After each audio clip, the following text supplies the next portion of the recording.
तो हेलो दोस्तों, तो आज हम इस वीडियो में बहुत ही फेमस प्ले को डिस्कस करेंगे। वो प्ले बहुत ही इंटरेस्टिंग है। जी हाँ दोस्तों, हम विलियम शेक्सपियर का बहुत ही फेमस हैमलेट प्ले इसको इस वीडियो में डिस्कस करेंगे। बस आपको इस वीडियो को पूरा देखना है जिससे कि आपको ये कहानी बहुत अच्छे से समझ आएगी। तो चलो कहानी को शुरुआत करते हैं। इस पूरे प्ले को समझने से पहले हम कैरेक्टर को समझ लेते हैं जिससे हमें पूरा प्ले समझने में आसानी होगी। तो हमारा सबसे पहला कैरेक्टर आता है हैमलेट, जो कि इस कहानी का हीरो है। दूसरा कैरेक्टर है क्लॉडियस, जो कि हमारे प्ले का एंटागोनिस्ट यानी विलन है, और इसने हैमलेट के पिता को धोखे से मारकर उसके गद्दी पर बैठ गया है और हैमलेट के माँ से शादी करके अभी ये डेनमार्क का राजा बना हुआ है।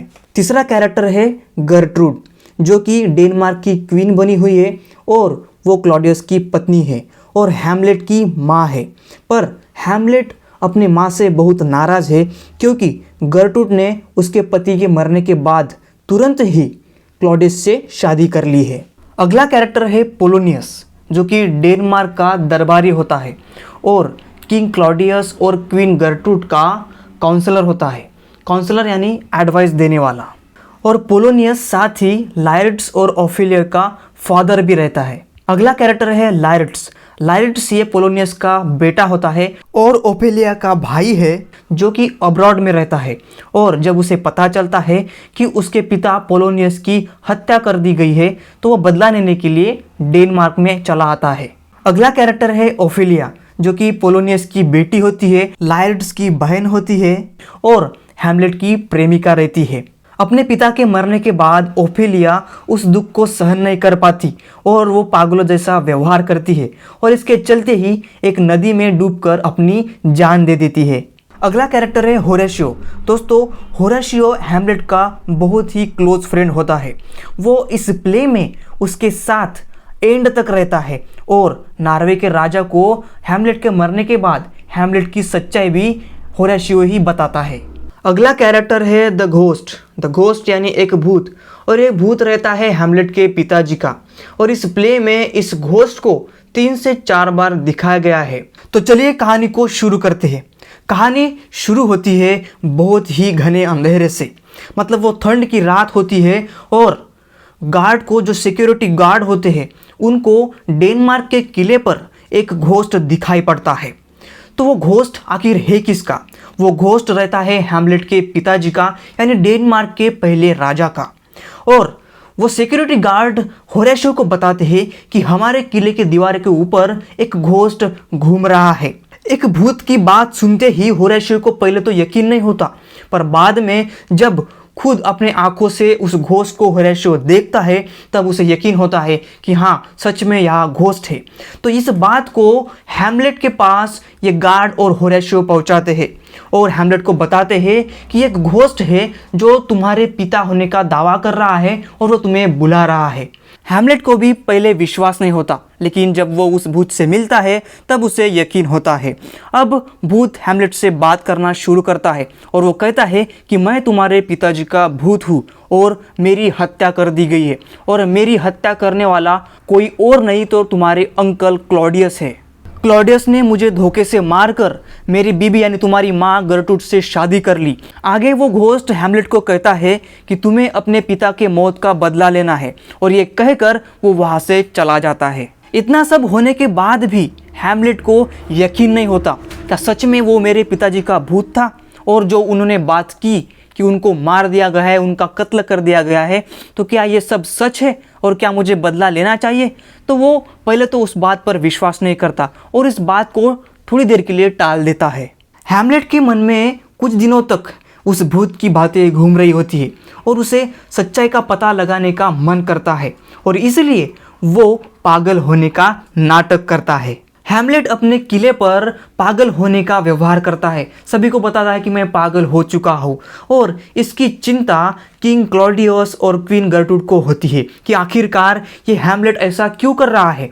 तो ये दोनों, किंग और क्वीन, उसके बचपन के दोस्त रोजनक्रॉन्स और गिल्डनस्टन को उसके पीछे लगा देते हैं कि आखिर हैमलेट ऐसा क्यों कर रहा है, और इधर पोलोनियस भी इसकी सच्चाई ढूंढने के लिए लग जाता है।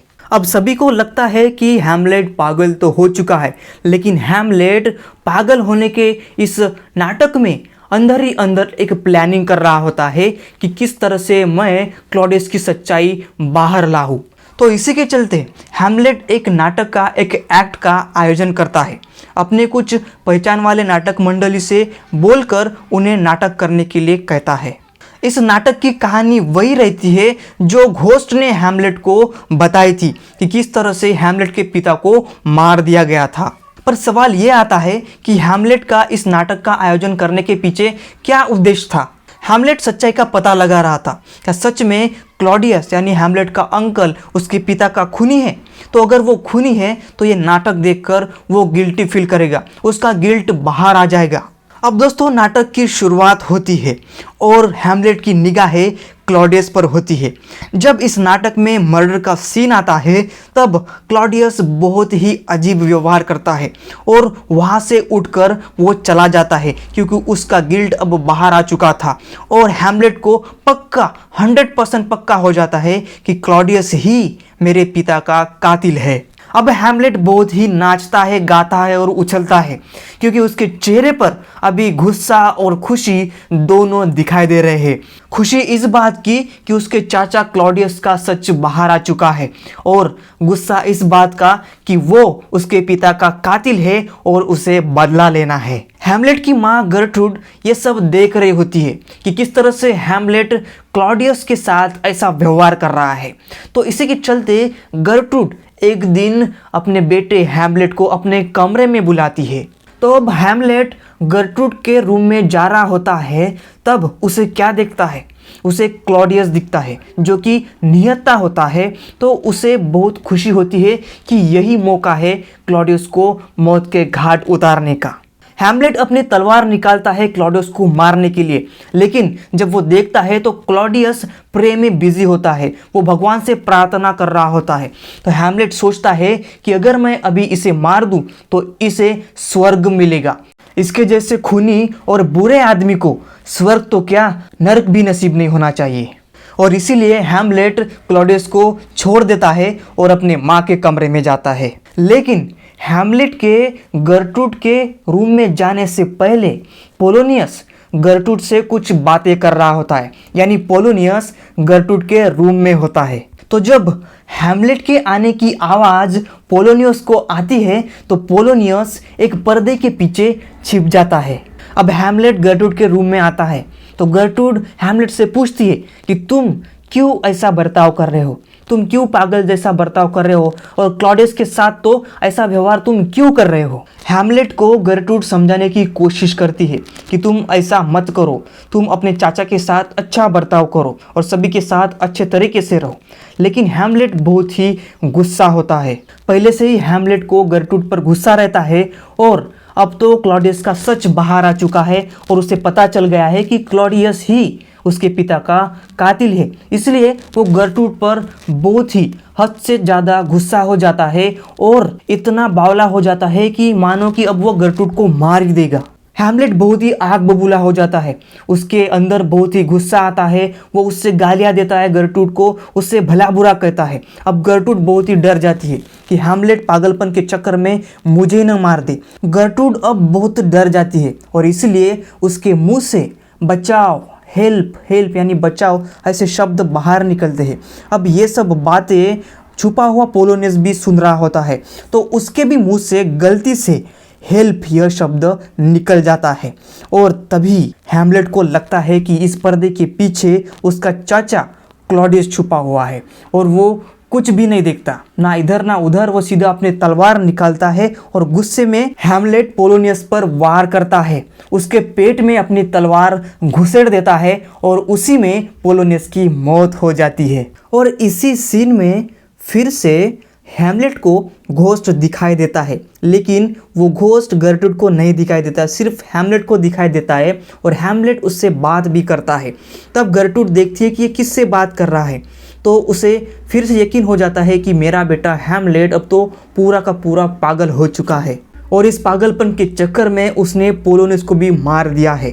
और इधर क्लॉडियस को सारी बात समझ आती है वो समझ जाता है कि जो हैमलेट है ये कोई पागल वागल नहीं है, ये सिर्फ नाटक कर रहा है। और इसे ये भी पता चल गया है कि इसके पिता का कातिल मैं हूँ।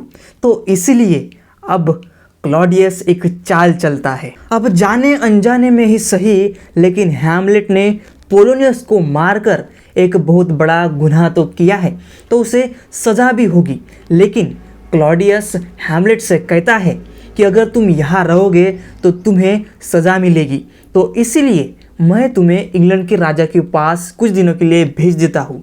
तुम अपने बचपन के दोस्त रोजनक्रॉन्स और गिल्डनस्टन के साथ इंग्लैंड चले जाओ। सज़ा माफ़ होने के लिए हैमलेट को इंग्लैंड भेजना ये तो क्लॉडियस का एक बहाना था, लेकिन असलियत में इंग्लैंड के राजा के हाथों हैमलेट को मारना ये क्लॉडियस की सच्चाई थी। क्लॉडियस इंग्लैंड के राजा के लिए एक लेटर लिखता है। उस लेटर में हैमलेट को मार देने की बात लिखी होती है। उस लेटर को क्लॉडियस रोजनक्रॉन्स और गिल्डनस्टन के हाथ में थमा देता है और हैमलेट को कहता है कि तुम इन दोनों के साथ इंग्लैंड चले जाओ। अब दोस्तों हैमलेट जो है समुंदर के रास्ते से इंग्लैंड के लिए निकल जाता है। अब प्ले में एक नए कैरेक्टर की एंट्री होती है, वो है पोलोनियस का बेटा लायरट्स। मैंने आपको बताया था लायरट्स जो है वो एब्रॉड में रहता है, एब्रॉड में यानी वो फ्रांस में रहता है। तो उसे जब पता चलता है कि पोलोनियस को किसी ने मार दिया, यानी उसके पिता को किसी ने मार दिया है, तो वो बहुत ही गुस्से में डेनमार्क आ जाता है और वो क्लॉडियस के पास चिल्लाते हुए जाता है कि तुमने मेरे पिता की हत्या की है। उसे लगता है कि क्लॉडियस ने ही मेरे पिता पोलोनियस को मार दिया है। लेकिन क्लॉडियस लायरट्स को बड़े अच्छे तरीके से समझाता है कि मैंने तुम्हारे पिता का खून नहीं किया, तुम्हारे पिता को मारने वाला हैमलेट है और वो अभी इंग्लैंड चला गया है। जब वो वापस आएगा तो तुम उससे अपना बदला पूरा कर देना। इस बात को सुनकर लायरट जो है वो शांत हो जाता है और वो डेनमार्क के किले में ही रहता है। दोस्तों मैंने आपसे कहा था कि पोलोनियस की एक बेटी भी होती है जिसका नाम है ओफेलिया। ओफेलिया जो है वो लायरट्स की बहन है और हैमलेट की प्रेमिका है। तो जब ओफेलिया को भी पता चलता है कि उसके पिता को किसी ने मार दिया है, तो वो भी इस दुख को सहन नहीं कर पाती और उसी सदमे में वो पागल हो जाती है और एक नदी में डूबकर अपनी जान दे देती है। दूसरी ओर हैमलेट जो है समुद्र के रास्ते से इंग्लैंड की ओर जा रहा होता है, लेकिन उसके मन में एक सवाल रहता है कि क्लॉडियस ने जो लेटर इंग्लैंड के राजा के लिए लिखा, आखिर उस लेटर में क्या लिखा है। और इसीलिए हैमलेट उस लेटर को अपने दोस्तों से चोरी करता है और उसे पढ़ता है। तब उसे पता चलता है कि क्लॉडियस ने इंग्लैंड के राजा को उसे मारने के लिए कहा है उस लेटर में। अब दोस्तों हैमलेट जिस जहाज से जा रहा होता है उस जहाज पर कुछ समुद्री लुटेरे हमला करते हैं और कैसे भी करके हैमलेट उस हमले से बचकर वहाँ से भाग निकलता है डेनमार्क की तरफ। हैमलेट अपने दोस्त होरेशियो से एक लेटर लिखता है कि मेरे साथ ऐसा ऐसा हुआ और मैं अब डेनमार्क में वापस आ रहा हूँ। तो होरेशियो कहता है ठीक है तुम आ जाओ, मैं तुम्हें लेने के लिए आता हूँ। अब होरेशियो हैमलेट को लेने के लिए जाता है तो होरेशियो और हैमलेट दोनों डेनमार्क की तरफ आते आते एक दफन भूमि के पास रुक जाते हैं। जो स्मशान भूमि होती है उसके पास वो रुक जाती है क्योंकि वहाँ पर एक आदमी किसी आदमी के लिए है कब्र खोद रहा होता है। तो वो हैमलेट उस आदमी को पूछता है कि आखिरकार तुम ये कब्र किसके लिए खोद रहे हो। तो वो आदमी हैमलेट से कहता है कि ये कब्र एक लड़की के लिए है जिसने अभी अभी खुदकुशी की है। तो दूसरी तरफ से ओफेलिया की बॉडी लेकर क्लॉडियस, गर्ट्रूड और लायरट्स और कुछ उनके सैनिक उसका अंतिम संस्कार करने के लिए, ओफेलिया को दफनाने के लिए उसी स्मशान भूमि के पास आ रहे होते हैं। अब जब ये सभी लोग उस दफन भूमि के पास आते हैं तभी सभी लोगों को हैमलेट दिखता है और हैमलेट को भी ये सारे लोग दिख जाते हैं और तभी हैमलेट उस बॉडी का, उस ओफेलिया का चेहरा देखता है। तब उसे पता चलता है तो ये तो मेरी प्रेमिका है। हैमलेट ओफेलिया का चेहरा देखकर बहुत दुखी होता है, लेकिन लायरट्स जब हैमलेट को देखता है तो लायरट्स बहुत ही आग बबूला हो जाता है। वो बहुत ही गुस्सा हो जाता है क्योंकि हैमलेट ने उसके पिता को मार दिया है और अभी उसकी बहन भी मर चुकी है उसके वजह से। तो इसीलिए लायरट्स उसके ऊपर बहुत गुस्सा होता है। तो इसके वजह से हैमलेट और लायरट्स में हाथापाई हो जाती है और बड़ी मुश्किल से क्लॉडियस जो है लायरट्स को संभालता है, वही होरेशियो हैमलेट को संभालता है। और ये अब सभी लोग ओफेलिया को दफनाने के बाद किले पर लौट आते हैं। अब क्लॉडियस ने हैमलेट को तो जिंदा देख लिया, यानी हैमलेट अभी जिंदा है, तो क्लॉडियस का पहला प्लान तो फेल हो गया। अब क्लॉडियस क्या करता है, लायरट्स के हाथों हैमलेट को मरवाने का प्लान बनाता है। वो ऐसा प्लान बनाता है जिससे सांप भी मर जाए और लाठी भी ना टूटे। वो लायरट्स को भड़काता है हैमलेट के खिलाफ कि हैमलेट ने तुम्हारे पिता का खून किया है और इसके वजह से तुम्हारे बहन ओफेलिया ने भी अभी खुदकुशी की है, तो इस सभी का जिम्मेदार जो है वो हैमलेट है, इसलिए तुम्हें अपने पिता और बहन के मौत का हैमलेट से बदला लेना चाहिए, उसे जान से मार देना चाहिए। तो अब लायरट्स क्लॉडियस से पूछता है कि मैं ये सब कैसे करूं? तो क्लॉडियस लायरट्स से कहता है, तुम चिंता क्यों कर रहे हो, मैंने एक बहुत अच्छा प्लान बनाया है। देखो, तुम्हारे और हैमलेट के बीच में मैं एक टूर्नामेंट यानी एक तलवारबाजी की मैच रखूंगा और तुम्हारे तलवार को पॉइजन यानी जहर लगाऊंगा, जिससे तुम अगर हैमलेट पर हमला करोगे तो हैमलेट को वो तलवार लगेगी और हैमलेट उस पॉइजन से मर जाएगा। अब लायरट्स को भी ये बात अच्छी लगती है, तो अब क्लॉडियस का एक जो गार्ड रहता है, एक जो सैनिक रहता है, वो हैमलेट के पास जाता है और हैमलेट से कहता है कि जो लायरट्स है वो तुम्हारे साथ दोस्ती करना चाहता है, और इसी दोस्ती की खुशी में क्लॉडियस ने एक मैच रखा है, तलवारबाजी का मैच। वो हो गया लायरट्स और तुम्हारे बीच। तो हैमलेट्स भी वो मैच खेलने के लिए तैयार हो जाता है। क्लॉडियस ने इस मैच की प्लानिंग अच्छी तरीके से कर रखी है और क्लॉडियस ने ये भी प्लानिंग की है कि अगर हैमलेट लायरट के हाथ से अगर बच भी गया तो उसके लिए एक जहरीला शरबत तैयार करके रखा हुआ है, यानी हैमलेट तो आज किसी भी हालत में मर के ही रहेगा, बस क्लॉडियस की प्लानिंग सक्सेसफुल हो जाए। अब वो दिन आ जाता है मैच का, मैच शुरू होता है और प्लान के मुताबिक लायरट्स के तलवार पर जहर लगा हुआ होता है। अब हैमलेट और लायरट्स के बीच में तलवारबाजी शुरू हो जाती है और इसी दौरान लायरट्स की जो जहरीली तलवार है वो हैमलेट को लग जाती है और गेम के बीच में दोनों के तलवार जो है वो एक्सचेंज हो जाती है, यानी हैमलेट के हाथ में अब जहरीली तलवार आ जाती है। तो हैमलेट भी बहुत ही बड़ा वार करता है लायरट्स के ऊपर और इसी के चक्कर में लायरट्स जो है वो घायल हो जाता है। उसी समय गर्ट्रूड गलती से वो जहरीला शरबत पी जाती है और धीरे धीरे वो मरने लगती है। तभी लायरट्स जो है वो हैमलेट को सारा सच बताता है कि क्लॉडियस का ये सारा प्लान था, इस तलवार को जो है वो जहर लगा हुआ है और मरते समय गर्ट्रूड भी हैमलेट से कहती है कि इस शरबत में जहर है। तब हैमलेट क्लॉडियस का सारा प्लान समझ जाता है और इतना गुस्सा हो जाता है कि उसी जहरीली वाली तलवार से क्लॉडियस को मार देता है और उसके मुंह में वो बचा हुआ जहरीला शरबत पिला देता है। अब लायरट्स तो मर गया, गर्ट्रूड भी मर गई और हैमलेट्स भी धीरे धीरे मर रहा होता है। तभी होरेशियो भी खुदकुशी करना चाहता है, वो भी वो जहरीला वाला शरबत पीना चाहता है, लेकिन हैमलेट उसे कहता है कि तुम मत मरो, अगर तुम भी मर गए तो मेरी जो सच्चाई है, जो सच है, वो दुनिया को कौन बताएगा, इसलिए तुम्हें जीना होगा। और ये कहकर हैमलेट जो है मर जाता है। इसी समय पर नॉर्वे का जो राजा है किंग फोर्टिनब्रास, वो डेनमार्क पर हमला करता है। जब वो किले के अंदर आता है तो वो क्या देखता है, यहाँ तो सभी के सभी मरे पड़े हुए हैं, मैं लड़ूंगा तो किससे लड़ूंगा। तभी होरेशियो जो है उस नॉर्वे के राजा को सारी सच्चाई बताता है। ये सारी सच्चाई सुनने के बाद नॉर्वे का राजा हैमलेट को एक वीर सिपाही, एक वीर राजा की तरह सम्मान देता है। और इसी के साथ ये जो प्ले है ये ख़त्म हो जाता है।